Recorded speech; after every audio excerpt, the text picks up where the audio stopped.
Welcome to my channel. Today, a quick, easy art journal page. We are going to create black and white focals using stencils. So I'm working in my 7x10 Canson Mixed Media art journal. I've taken off the coil so I can lie it flat, and I'm putting on paint in one of my favorite ways using the block and blend technique using a makeup sponge, and I am using cobalt blue and brilliant purple.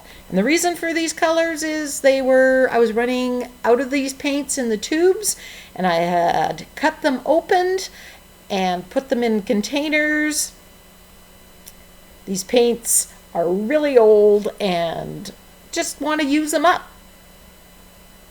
So no other inspiration there. And you can see you kind of get this cloudy look. Here I've cut them up and I put them in these containers from the Dollar Tree.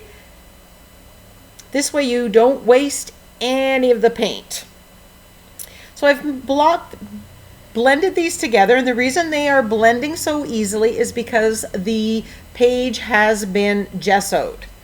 Now I just want to add some pattern to my background, so I grabbed this stencil. I believe it's called Deco Stripes, and it's from the Crafter's Workshop. I'll list them in the description box below if you're looking for them. And I'm using the cobalt blue here. I do the same with the brilliant purple, but you don't really see much of that. Right now, I just want to get some pattern on there. I have no plan for this page. I was, as I said, emptying my paint tubes, and decided instead of wasting the paint, I was going to start using it. This stencil is called Diamond Plate, and I'm putting some black onto the page and smaller scale. I like using stencils of different scales. That first one was a little bit larger, this one's a little bit smaller.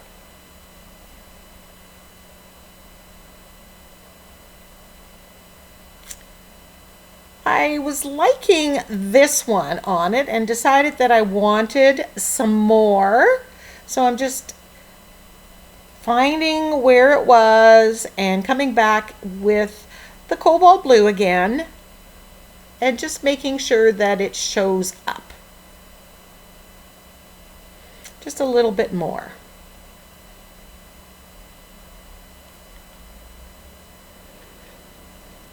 With our journal pages, it's all about building those layers. And so these initial layers, they get pushed back and you're not going to see them front and center, but they do add to the page.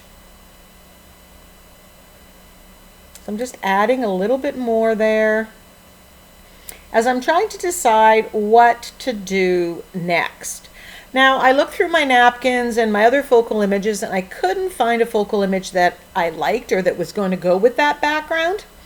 So I grabbed this stencil. It's from the Crafter's Workshop. It's Valentina Harper stencil, and it's a beautiful artistic stencil. And she's got flowers, and we're going to see some more of hers because all her stencils will be good for this technique. And I'm just putting black on it, and look at the beautiful focal image I have, black and white. And I'm just doing this on a piece of scrap copy paper. There's actually something on the other side that I'm just recycling paper, but you could put it on mixed media paper if you wanted something thicker. And I'm doing a couple because I'm thinking I might cut them apart, I might combine them, and if worst case scenario, I have an extra one in my stash. So I'm going to make sure this is dry and then cut them out. Now you can do the same thing onto tissue paper or deli paper, or do what I'm doing on a napkin, the extra ply. With the tissue paper, the napkin, and deli paper, the parts that are white will go translucent. So if you glue those on a colored background, that color will come through. You'll see me using that down the road. But once the stencil's dirty and I have the black paint out, I like to do more than one focal image. I'm shading using my angle brush around the edge, just to frame the picture. I'm not sure that I'm done on the background just yet.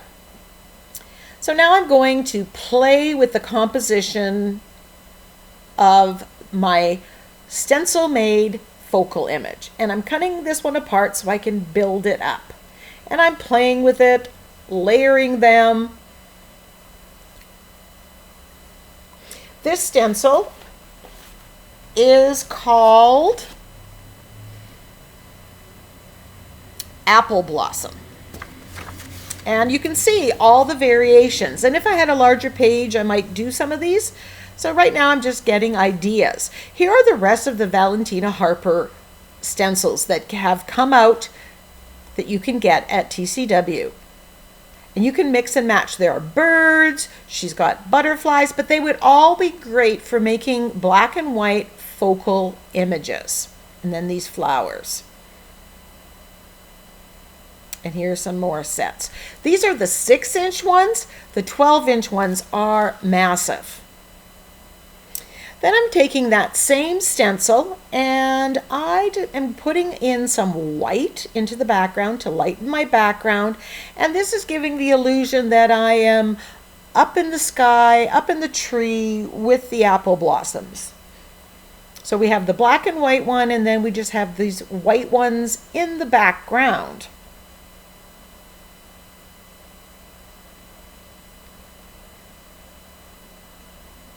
So I'm repeating a motif that's in my focal image in the background.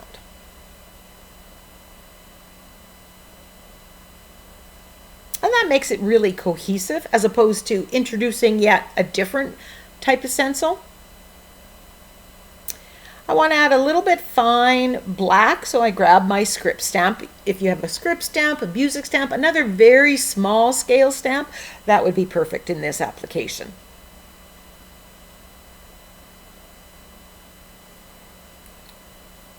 So now I have to finalize my orientation, how I'm going to do it, and I'm showing you some of the options. This is a sentiment from my Through the Garden Gate sentiment pack that's available at NinnysNapkins for purchase as a digital download. And I've just cut out part of it instead of the whole. Let joy burst forth.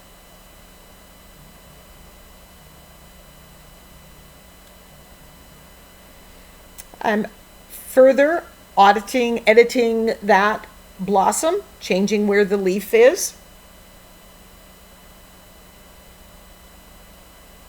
You can also combine this with some of her other flower stencils and really build your own unique page. Once I've decided, I'm going to grab my fluid matte medium from Liquitex and glue everything down. You want to make sure that the paint is 100% dry, so you're not going to reactivate it.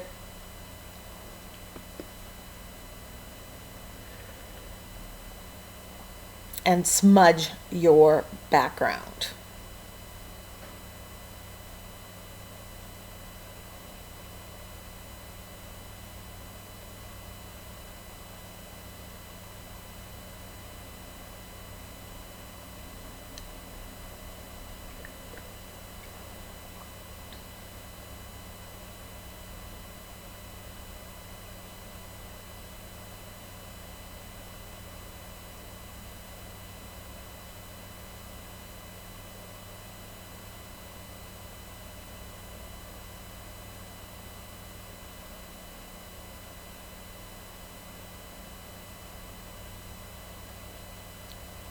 Then before I do the next step, I am going to make sure that everything here is completely dry. And I have, oh, that would look good there. This would look good on an ATC or a tag. It's going into my scrap bin. Now I'm shading around these flowers. Now I'm going to show you two ways to get the same effect.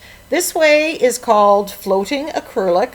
It's a shading technique, and I will link that video. I've done a lesson in it where I specifically teach how I'm doing it. And most of the time, this is the way I prefer to do it. It's just fast, easy. It's very Zen-like for me. Now the difficult part here is you want to let parts dry before you come back. So I will put a layer of it on, and then I will come back and build up the shading over time. And I highly recommend that you check out that video and you practice this technique because it is permanent. It's acrylic paint. You can use any color of acrylic paint, and it's permanent when dry, so you don't have to worry about it reactivating down the road if you're putting anything else, any other liquid on it or varnishing it. Here's the other way you can do it. This is a Stabilo all pencil, and you can run the pencil around it, and then with a fine round brush, angle brush, you're just activating it with water and kind of pulling it out so that you get that shading effect. Again, you can wait, you can take more off, add more water, have it darker, lighter. The problem with the Stabilo all pencil, it will continue to reactivate if you add any liquid on top. So if I was varnishing that, all that I put there for shading will smudge everything. It will reactivate and move. Now here I'm putting it at a final layer. So, and I don't varnish or seal my art journal pages. So I know I'm not adding anything liquid to this at this stage. So I'm not going to worry about it, and using the Stabilo all pencils all right. I seemed to have lacked something, so I decided I'm going to put some yellow in the center of the flowers. Now yellow is a complementary color to the blue. It's across the color wheel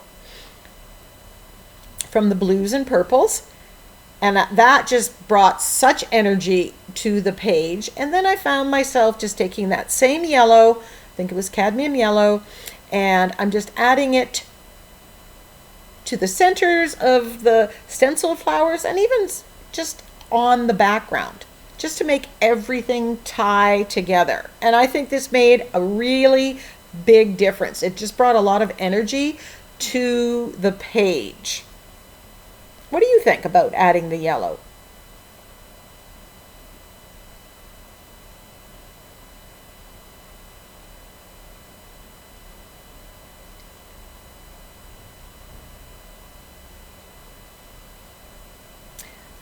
This tape has been on this page for a while, so I am going to use the heat tool to heat up the painter's tape just so it doesn't rip the pages off.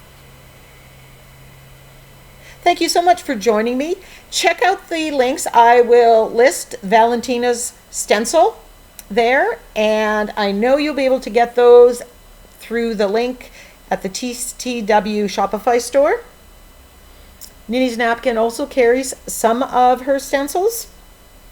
Until next time, go get creative.